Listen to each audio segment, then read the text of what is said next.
Bismillah. Assalamualaikum warahmatullahi wabarakatuh. Alhamdulillah hamdan syakirin. Asyhadu an la ilaha illallah syahadatan mukhlisin. Wa asyhadu anna Muhammadan abduhu wa rasuluh qudwatun lil muttaqin. Allahumma salli wa sallim wa barik ala sayyidil mursalin wa ala alihi wa ashabihi ajma'in. Amma ba'd. Kita bersyukur kepada Allah Subhanahu wa taala. Hari ini kita dipertemukan oleh Allah di tempat yang mulia. Masjid ini tempat yang mulia. Allah menyatakan itu dalam Al-Quran. Inna awwala bait wudi'a lin-nas lalladzi bi Bakkah. Bahwa bangunan pertama yang dibuat untuk manusia beribadah ialah masjid yang ada di Makkah Al-Mukarramah.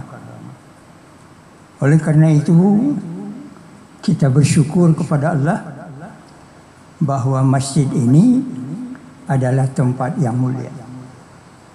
Dan kita pun dipertemukan oleh Allah dengan orang-orang yang mulia, insyaallah. Orang-orang yang mulia itu menurut Allah Subhanahu wa taala adalah orang yang beriman dan utul ilma darajat. Ini ketentuan Allah dalam Al-Quran, bahwa orang-orang yang mulia itu ialah orang yang beriman dan orang yang senantiasa utul ilma, tidak hanya memiliki tapi senantiasa menambah ilmunya, dan Allah angkat mereka beberapa derajat. Oleh karena itu kita bersama insyaallah di masjid yang mulia adalah juga menjadi orang-orang yang mulia, dan kemuliaan itu kita rasakan pada saat sekarang ini. Salawat dan salam bagi Nabi kita Muhammad sallallahu alaihi wasallam dan kepada keluarga beliau, sahabat beliau, wattabi'in, dan orang-orang yang mengikut beliau ila yaumiddin, nanti sampai kepada datangnya hari berbangkit.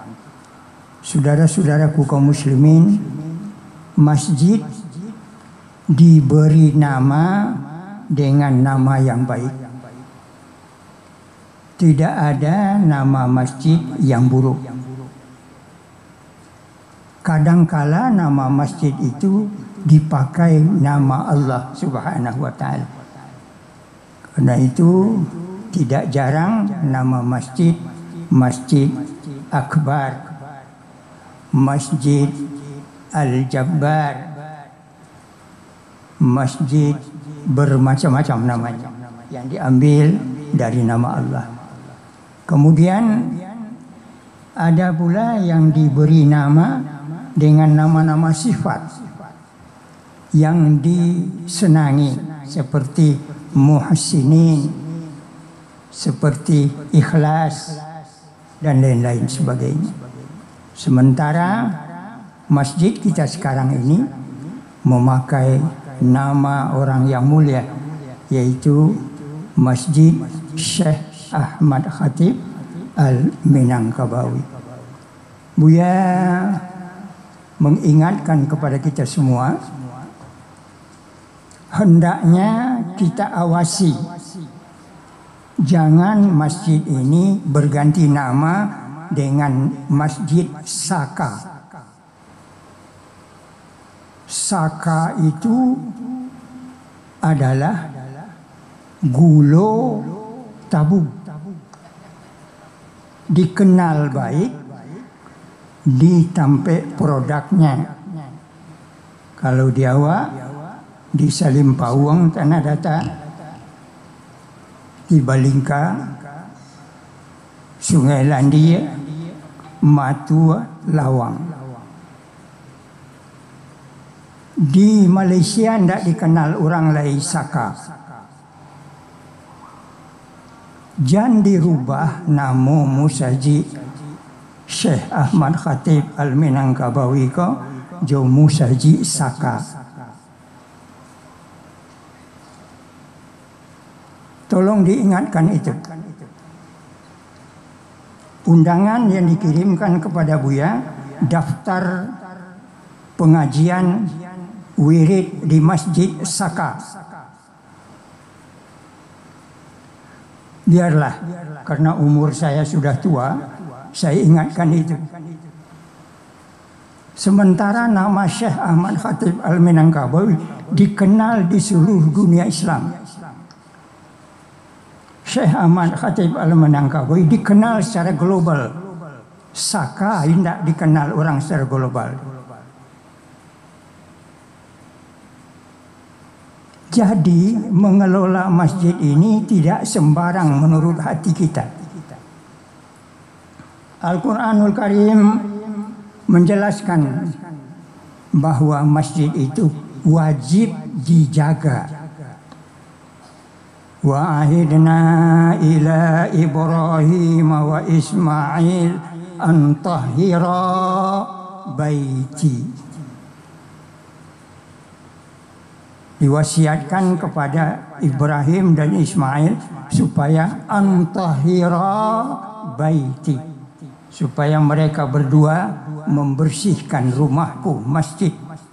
Untuk apa? Littaifin wal akifin warruk'is sujud. Untuk orang yang bertawaf, untuk orang-orang yang i'tikaf, untuk orang yang rukuk dan sujud. Berarti pembinaan masjid menurut Al-Quran. Karena Al-Quranlah yang menyatakan nama masjid itu. Hanya dalam Al-Quran bertemu kata masjid. Innama ya'muru masajidallah. Dan dinyatakan sangat bahwa masjid itu milik Allah, bukan milik Pemda. Pemda boleh membiayai, boleh mendirikan, tapi pemiliknya Allah Subhanahu wa Ta'ala. Bajaleh-jaleh membangun masjid kok, bajaleh-jaleh pula mengelolanya. Nah, oleh karena itu posisi masjid posisi yang sangat istimewa. Kalau kita baca di dalam Al-Quranul Karim pada surat Taubah ayat 17, A'udzubillahi minasyaitonirrajim, Bismillahirrahmanirrahim. Ma kanal musyrikin an ya'muru masajidallah. Artinya juga sahabat, tidak pantas orang musyrik meramaikan masjid Allah. Karena itu hati-hati memilih pengurus masjid. Walaupun berpitih berlimbak banyak, tapi musyrik tidak boleh jadi pengurus masjid. Kalau mau berpedoman kepada Al-Quran. Jelas. Tidak aturan-aturan yang lain. Baca itu. Oleh karena itu, mengelola masjid tetap berdasarkan firman Allah Subhanahu wa Ta'ala. Kemudian dinyatakan bahwa masjid ini adalah pusat peradaban. Dari sini diajarkan akhlakul karimah. Dari sini diajarkan adab, Dari masjid diajarkan aturan. Aturan yang pertama yang diajarkan di masjid, patuh. Bagaimana patuhnya? Kalau salat berjamaah, luruskan saf. Patuh. Apakah dia pejabat, rakyat biasa, tetap harus mengikut, luruskan saf. Saya pejabat, kamu kok seketek, tidak bisa, luruskan saf. Sawu sufufakum. Ini aturan. Dan kepatuhan peradaban adalah indak boleh bergerak sebelum imam bergerak. Bahwa Allahu ala ruku' kita. Padahal kata Nabi kita, siapa yang mendahului imam, kepalanya akan diganti dengan kepala keledai. Itu kan kaji biasa. Kinilah bara banyak kepala awak nak berganti je kepala keledai. Kalau lah berganti kepala ko je kepala keledai, kebenaran tak masuk lagi. Nah, oleh kerana itu tidak boleh bergerak sebelum imam bergerak. Allahu Akbar, baru kita bergerak. Ini peradaban. Oleh kerana itu peradaban itu dimulai dengan menambah ilmu. Peradaban dimulai dengan falsafah kebudayaan, kata orang sekarang. Dan bagi kita di Sumatera Barat, falsafah kebudayaan kita jelas. Adatnya bersendi syarak, syaraknya bersendi kitabullah. Artinya syariat lebih menentukan dan syariat ditentukan oleh kitabullah. Karena itu saya berupaya sangat untuk mencarikan wakaf bagi Al-Quran, bagi Masjid Raya Syekh Ahmad Khatib Al-Minangkabawi. Alhamdulillah sudah 2 kali. Kali yang pertama 100, kali yang kedua sekarang 200. Al-Quran itu sumber pengetahuan. Al-Quran itu membacanya saja, kata Rasulullah, 1 huruf 1 kebaikan. Coba dibaca.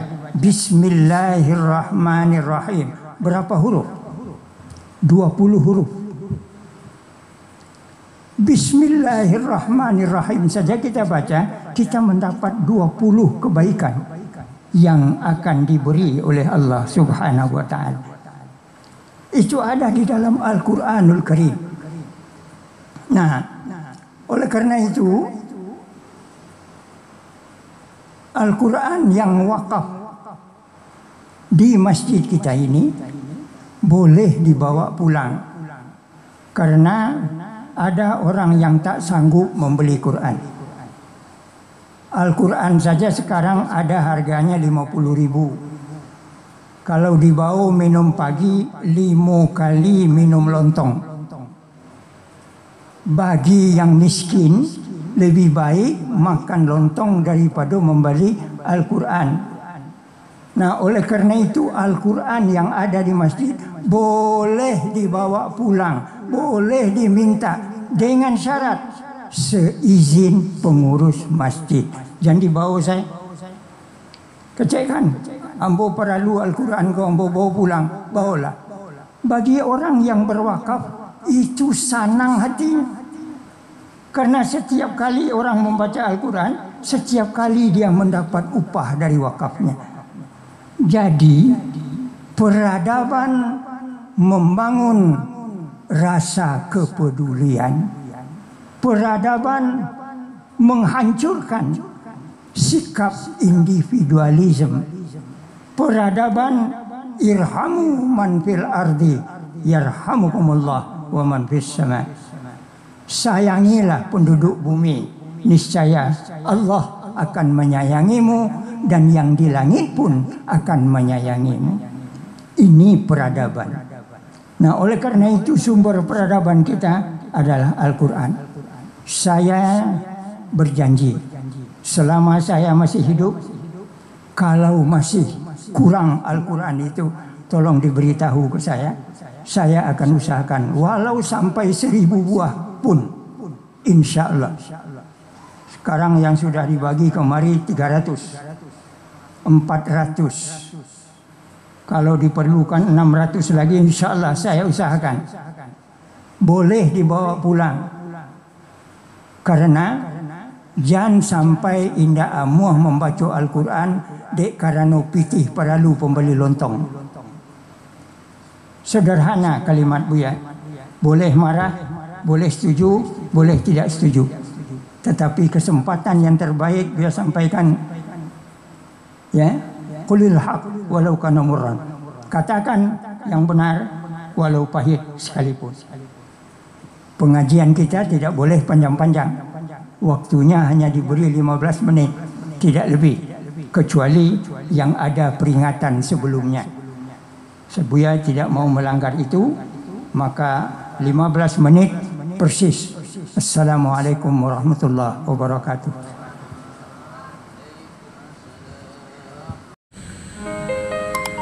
Allahu Akbar, Allahu Akbar. Ashhadu an la ilaha illallah. Ashhadu anna Muhammadar Rasulullah. Hayya 'alas salati, hayya 'alal falah. Qad qamatis salat, قد قامت الصلاة. الله أكبر، الله أكبر. لا